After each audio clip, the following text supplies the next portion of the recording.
जरा सोचिए, लगभग 10 लाख लोगों की पूरी सभ्यता बस यूं ही गायब हो जाए। ये एक ऐसा रहस्य है जो आज भी इतिहासकारों को सोचने पर मजबूर कर देता है। और यही सवाल हमें सीधे प्राचीन भारत के इतिहास के दिल में ले जाता है। आज हम एक ऐसे ही सफर पे निकलने वाले हैं जहां हम देखेंगे कि प्राचीन भारत ने कैसे सिर्फ एक बार नहीं बल्कि कई कई बार खुद को एक नया रूप दिया। ये सिर्फ राजाओं और साम्राज्यों की कहानी नहीं है, नहीं, बल्कि ये विचारों की, संस्कृतियों के टकराव और मिलाप की और उन बदलावों की कहानी है जिन्होंने एक पूरी सभ्यता को हमेशा के लिए बदल दिया। तो हमारा सफर कैसा रहेगा? हम शुरुआत करेंगे सिंधु घाटी की उस खोई हुई शहरी दुनिया से, फिर नए विचारों की एक जबरदस्त क्रांति के दौर में चलेंगे, भारत के पहले महान साम्राज्य के बिखरने के बाद के हालात को समझेंगे और आखिर में देखेंगे कि कैसे इन सब ने मिलकर भारत को एक अनोखा कल्चरल मेल्टिंग पॉट बना दिया। तो चलिए शुरू करते हैं हमारे पहले पड़ाव से, एक खोई हुई शहरी दुनिया, सिंधु घाटी सभ्यता का रहस्य। कल्पना कीजिए, आज से लगभग 4,500 साल पहले की भारतीय उपमहाद्वीप में एक शानदार सभ्यता फल फूल रही थी। और ये कोई छोटी मोटी सभ्यता नहीं थी। उस समय की 4 महान शहरी संस्कृतियों, मिस्र, मेसोपोटामिया और चीन में ये सबसे बड़ी थी। जी हां, सबसे बड़ी। इसका पैमाना सच में हैरान कर देने वाला था। और इनके शहर, अरे वो सिर्फ शहर नहीं थे बल्कि अपने समय की इंजीनियरिंग के चमत्कार थे। मोहनजोदाड़ो का वो मशहूर ग्रेट बाथ हो, लोथल का दुनिया का पहला माना जाने वाला बंदरगाह हो, या फिर धोलावीरा का एडवांस वाटर मैनेजमेंट सिस्टम, ये सब उस जमाने की सोच से कहीं आगे की चीजें थीं। सोचकर देखिए, ग्रिड सिस्टम पर बसे हुए शहर, यानी एकदम सीधी सड़कें, हर घर में अपना ड्रेनेज सिस्टम और मेसोपोटामिया तक फैला हुआ ट्रेड नेटवर्क। ये दुनिया में सबसे पहले कपास उगाने वालों में से थे। लेकिन फिर लगभग 1800 ईसा पूर्व ये सब अचानक जैसे हवा में गायब हो गया। क्यों? ये सवाल आज भी इतिहास का एक बहुत बड़ा रहस्य बना हुआ है। खैर, सिंधु घाटी के पतन के बाद एक नई ग्रामीण वैदिक सभ्यता ने जगह ली। लेकिन सदियों बाद, लगभग 6ठी शताब्दी ईसा पूर्व में, इसी वैदिक व्यवस्था को एक जबरदस्त चुनौती मिली। ये चुनौती हथियारों से नहीं बल्कि विचारों से दी गई थी। ये था नए विचारों का युग, एक दार्शनिक क्रांति का दौर।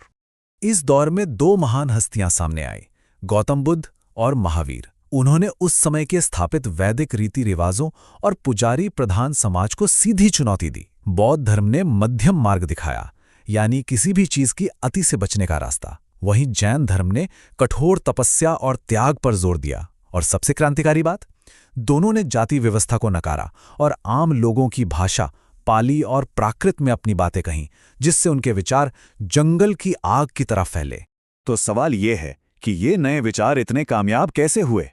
देखिए, कई वजहें थीं। क्षत्रिय, यानी जो शासक वर्ग था, वो ब्राह्मणों के बढ़ते दबदबे से खुश नहीं था। व्यापारियों को शांति चाहिए थी ताकि उनका बिजनेस बढ़े। खेती बाड़ी वाली नई अर्थव्यवस्था में जानवरों की बलि का विरोध होने लगा, क्योंकि खेती के लिए तो बैल चाहिए थे। और सबसे बड़ी बात, इन धर्मों की सीधी, सरल और नैतिक बातें आम लोगों के दिलों को छू गई। विचारों की दुनिया में तो ये उथल पुथल चल ही रही थी, लेकिन कुछ 100 साल बाद भारत के राजनीतिक मंच पे एक बहुत बड़ा तूफान आने वाला था। हम बात कर रहे हैं भारत के पहले महान साम्राज्य, मौर्य साम्राज्य के पतन की। लगभग 185 ईसा पूर्व मौर्य साम्राज्य का सूरज डूब गया। और जब इतना बड़ा साम्राज्य ढहता है तो पीछे छूट जाता है एक पावर वैक्यूम, यानी सत्ता का एक विशाल खालीपन।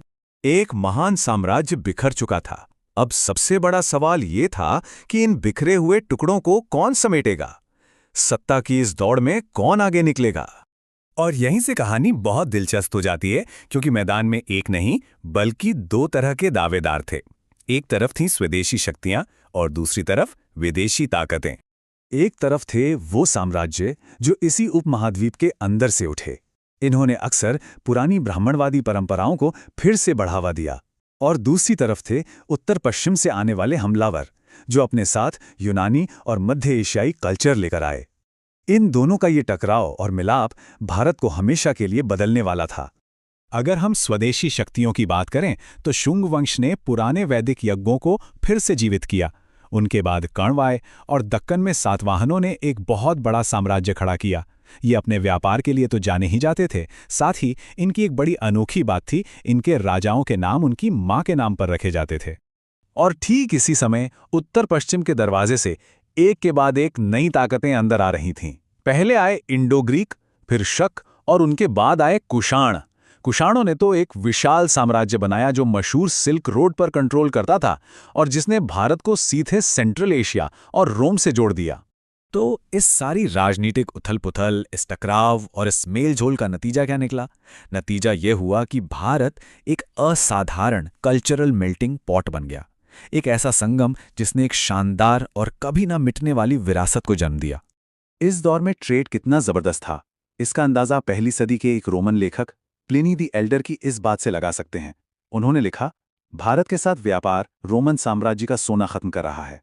मतलब साफ था, भारत से मसाले और कपड़ा रोम जा रहा था और बदले में वहां का सोना भारत चला रहा था।